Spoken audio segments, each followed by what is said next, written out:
Mid के regarding उसी को आगे बढ़ाते हुए मैंने एक उसका सेकंड पार्ट बनाया है जो कि आप लोगों के लिए काफ़ी काम का है। जैसे कि आपको हेडिंग समझ में आ रही होगी, types of GST registration, regular scheme, composition scheme, return कौन कौन से जाते हैं, टाइम पीरियड क्या है रिटर्न जाने का, पूरा इसी में एनालिसिस है। अगर आप ये सोच रहे होंगे कि मैं आपको इस पे नया रिटर्न बता दूंगा जो कि 30 सितंबर तक डिफर है, तो ऐसा नहीं है। इसमें जो रिटर्न डिस्कस हो रहे हैं वो अभी वही है जो रेगुलर वर्किंग में है। तो आइए शुरू करते हैं आज की वीडियो। अगर आपको मेरा कंटेंट, मेरा बताने का तरीका समझ में आ रहा हो तो प्लीज़ चैनल सब्सक्राइब करिए, ताकि मैं आप लोगों के साथ इसी तरह जुड़ा रहूं और प्रोफेशनल तरीके से आप लोगों को सब कुछ बताता रहूं। आप लोगों को कोई भी चीज़ पूछनी हो, समझनी हो, कोई भी बेसिक पॉइंट हो, किसी से रिलेटेड हो, टैक्सेशन से रिलेटेड होना चाहिए, आप मुझसे व्हाट्सएप नंबर पे बात कर सकते हैं या कमेंट के थ्रू पूछ सकते हैं। मैं कोशिश करूंगा कि एक दिन के अंदर आपको उसका रिप्लाई ज़रूर मिल जाए। तो आइए शुरू करते हैं आज की वीडियो। जैसा कि मेरी हेडिंग बता रही थी कि रेगुलर स्कीम, कंपोजिशन स्कीम क्या है, तो मैंने उसी को स्टार्ट किया है रेगुलर स्टेशन यानी रेगुलर स्कीम के थ्रू, जिसको हम मंथली रिटर्न भी कहते हैं। जिसमें सबसे बेसिक बात होती है कि आपको किताबें तो बनानी ही पड़ेंगी। किताबें तो मतलब हुआ बुक्स ऑफ अकाउंट्स, जिसमें आपके सेल भी रहेगी, परचेज भी रहेगी, डेटर भी रहेंगे, क्रेडिटर भी रहेंगे।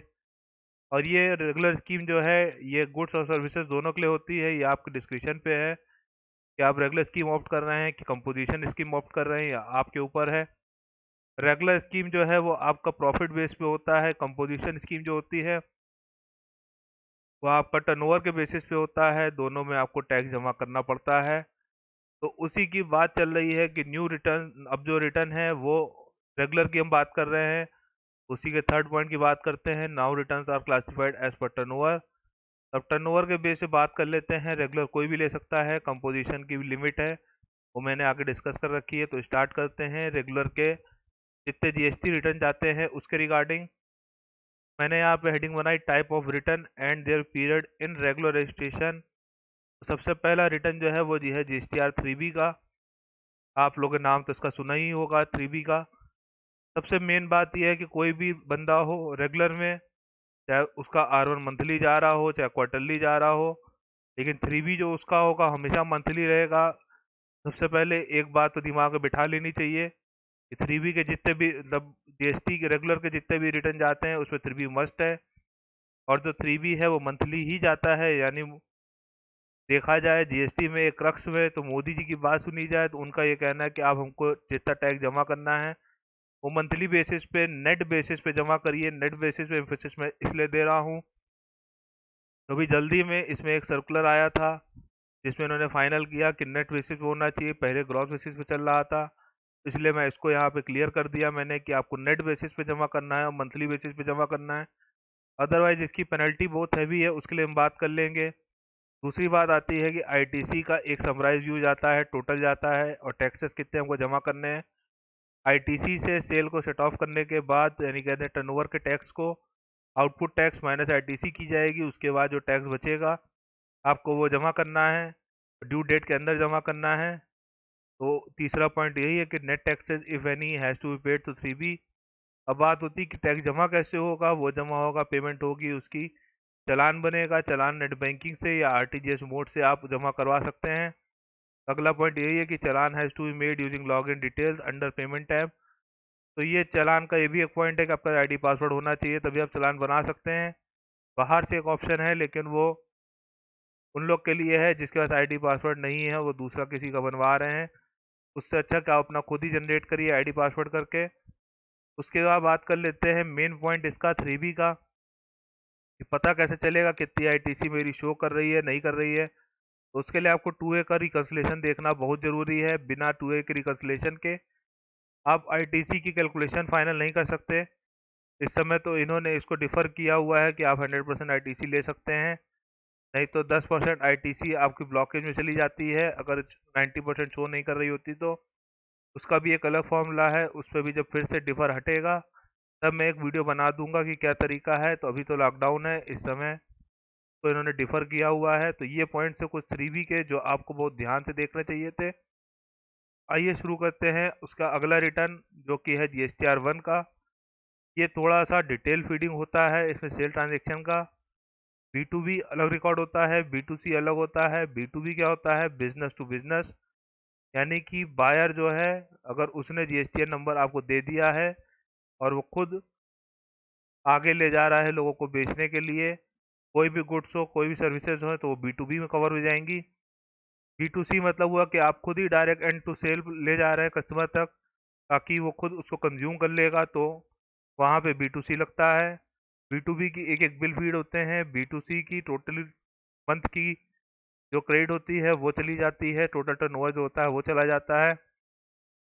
और बात करें R1 की, तो इसमें क्रेडिट नोट, डेबिट नोट सब इसमें आपको चढ़ाने पड़ेंगे, उसके बाद कंप्लीट होगा।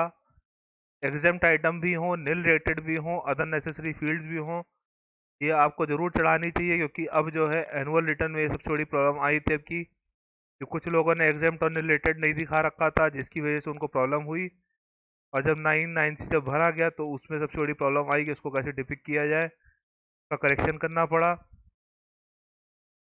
उसके बाद बात कर ली जाए तो एक्सपोर्ट रिलेटेड ट्रांजेक्शन्स की, HSN कोड भरना बहुत ज़रूरी है। अगर HSN कोड नहीं भर रहे हैं तो ये बहुत बड़ी टेंशन है बात के लिए, क्योंकि आप बाद में इसका ब्रेकअप बनाने में साल भर का आपको बहुत बड़ी प्रॉब्लम हो जाएगी। या आपके किसी अकाउंटिंग सॉफ्टवेयर में कोई प्रॉब्लम आ रही है जिसमें HSN कोड नहीं आ रहा है, तो प्लीज़ इस पर ध्यान दीजिए, ताकि HSN कोड ज़रूर फीड हो सके। इसीलिए यहाँ पे मैंने लिख दिया है detail feeding of HSN code. फिर है टोटल नंबर डॉक्यूमेंट इशूड, कितने आपके सेल नोट हैं, कितने सेल के आपके बिल कटे हैं, कितने डेबिट नोट हैं, कितने क्रेडिट नोट हैं, कितने बिल कैंसिल हुए हैं, कंप्लीट डिटेल पूरी जाती है इसमें। ये कुछ पॉइंट है मेरे रेगुलर के। अब बात करते हैं कंपोजिशन रिटर्न की। कंपोजिशन की बात की जाए तो सबसे पहले बात स्टार्ट की जाए, सिंगल क्वार्टरली रिटर्न है CMP 08। CMP 08 तो जाएगा ही जाएगा, जो कि टर्नओवर बेसिस पे होता है। इस पे दो तरीके के टैक्सेस जाते हैं, एक तो रिवर्स चार्ज के अंदर जो टैक्स होता है वो पूरा जाएगा। अगर आपने कोई परचेज की है और उसमें रिवर्स चार्ज के थ्रू रिवर्स चार्ज उसमें लग रहा है, यानी कि अनरजिस्टर्ड से खरीदा है, या कोई ऐसा रॉ मटेरियल है जो आपको डायरेक्ट कंज्यूम करना था फिनिश गुड बनाते समय, तो वो रिवर्स चार्ज वहाँ वाला। और जो रिवर्स चार्ज के पॉइंट्स एप्लीकेबल हैं वो सब।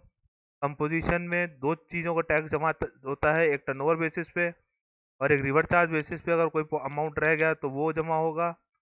फिर आगे बात करें सिंगल ईयरली रिटर्न, इस साल से इसको इन्होंने चेंज किया है कि अब एक सिंगल ईयरली रिटर्न देंगे ये, जो कि बहुत जल्दी जून के लास्ट में या जुलाई में कुछ डेट आई है इसकी, 10 से 15 जुलाई के बीच में इसकी डेट भी आ गई है कि आपको ये भरना है।